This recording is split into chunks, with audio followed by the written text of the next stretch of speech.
Bonjour et bienvenue sur mon jardin dans les Landes. Alors voilà, aujourd'hui je vous présente une autre facette de ma passion pour le jardinage. Et je fais ça aujourd'hui tout simplement parce que je voudrais fêter avec vous la millionième vue sur la chaîne YouTube Mon Jardin dans les Landes. Et d'ailleurs, nous avons invité la patrouille de France pour fêter ça. Donc voilà, la balade qui passe, qui décolle, je ne sais pas si vous la voyez.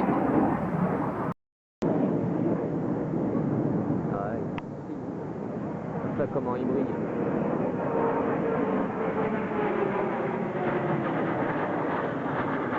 Donc voilà, je vais vous offrir un petit peu cette vidéo, ça me fait plaisir de vous l'offrir, ça me fait plaisir de vous exposer, de vous montrer mes travaux dans mon jardin et de partager avec vous. Et si ça peut vous apporter quelque chose, si ça peut vous faire avancer, ce sera toujours avec plaisir. Voilà, et donc cette vidéo est consacrée à ce petit charme que je cultive en pot, vous voyez, et que je vais tailler aujourd'hui pour faire une taille en verre et lui donner un aspect un peu plus de bonsaï.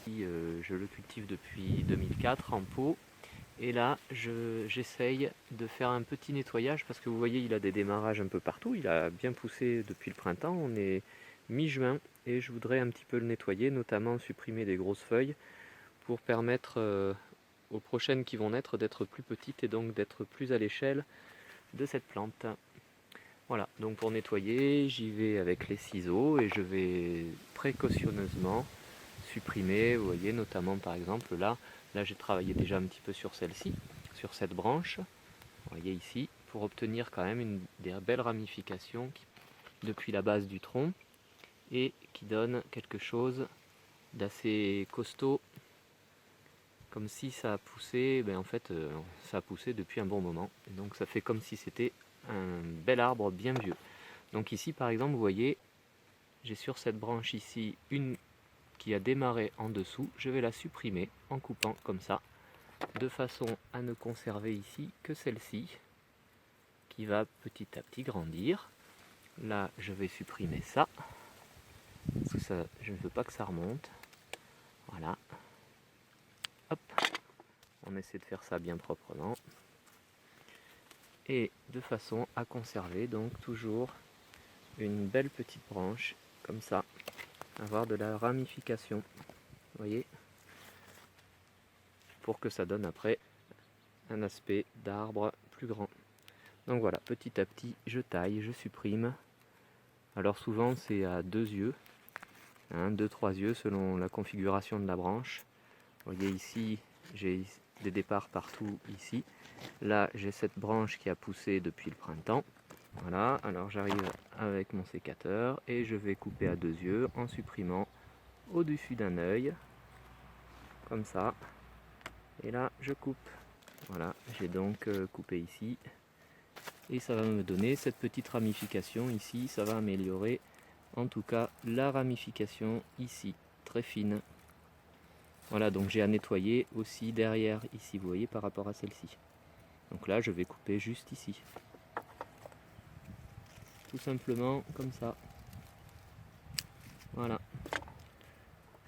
Voilà, et après j'aurai plus qu'à faire une défoliation. Je vais vous montrer ce que ça donnera quand j'y serai. Voilà, alors ici vous pouvez voir, j'ai supprimé quand même la majeure partie des branches qui ont poussé cette année, de toutes les jeunes branches qui avaient poussé cette année. Ce qui nous donne à peu près ça. Voilà, si on le tourne, alors vous voyez, je favorisais toujours des branches, là, d'anciens départs d'un peu partout. Voilà, ça donne ça dans ce sens-là. Là, il y a une belle fourche qui avait été faite il y a quelques temps, que j'ai gardée. Parce qu'après tout, c'est assez caractéristique des vieux arbres.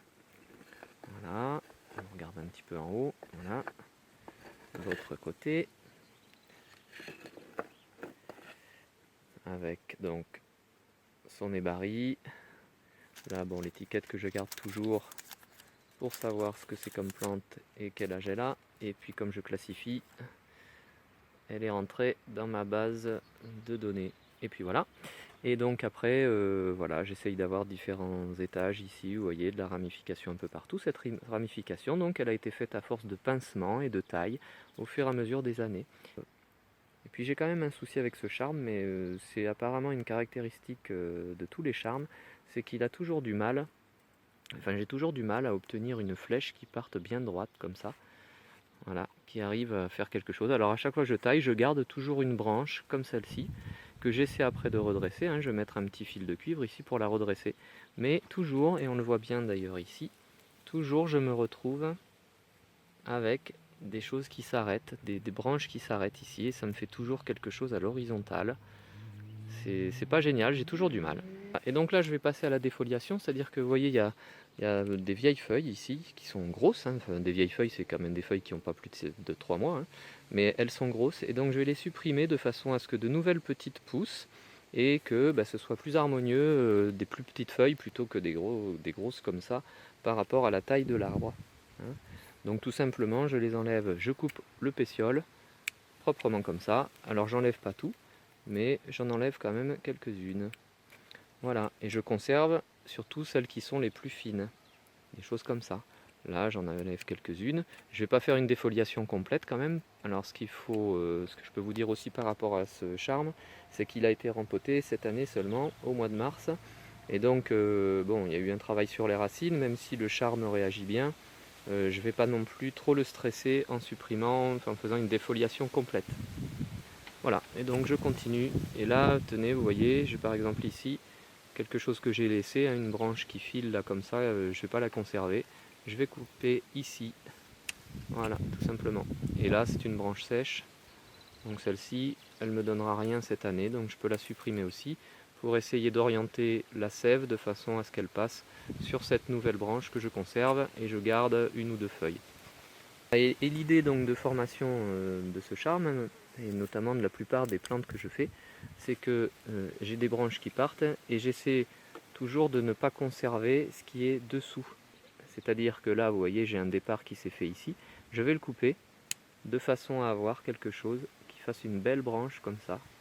Voilà. Je ne conserve pas, vous voyez, tout ça ici. Tout ça ici, j'ai supprimé tout ce qui partait dessous pour avoir une branche qui fait bien un beau démarrage horizontal. Ici, là, vous voyez.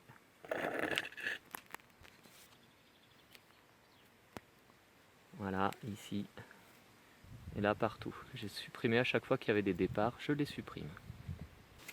Alors ça va faire un arbre un peu dénudé, mais il a le temps de repousser. On est mi-juin, je rappelle. Il va me refaire de belles feuilles. Surtout que cette année, on a beaucoup de pluie et on a un temps qui le permet. Il ne fait pas trop chaud. Et je vous montre quand même en détail. Vous voyez l'écorce quand même du charme, c'est quand même assez joli. Donc voilà, la défoliation a été faite, hein, je conserve quand même des feuilles, je vous rappelle. Et puis là, j'ai conservé cette petite branche là qu'on doit voir comme ça. Je vais la laisser pousser comme ça pour l'instant. Et puis plus tard, quand elle aura grossi, c'est-à-dire à l'automne, quand elle aura grossi, je lui mettrai un petit fil de cuivre de façon à la redresser comme ça. Voilà. Parce que je voudrais quand même avoir une cime à cet arbre. Quelque chose qui ressemble à une cime. Voilà, donc je vais la laisser faire pour l'instant parce que j'ai peur sinon qu'elle sèche. Et puis il me reste une dernière chose à faire maintenant parce qu'on est au mois de juin et que notre plante va encore avoir besoin de nourriture. Donc je vais lui apporter de l'engrais. À la petite cuillère, moi je fais, on peut faire à la main, hein, c'est un engrais organique. Et je le dépose comme ça au pied de la plante, pas trop près parce qu'on ne sait jamais, ça pourrait brûler. Bon, un engrais organique en principe il ne brûle pas, il est équilibré dans les 3 éléments principaux NPK et voilà. Et je mets la dose requise et bien sûr derrière je vais arroser de façon à ce que ces petites crottes de lapin s'humidifient bien et restent plaquées au sol. Voilà, tout simplement. Et petit à petit donc la plante va consommer. Je vous remercie d'avoir écouté et regardé. À bientôt sur monjardindansleslande.eclablog.com. Au revoir.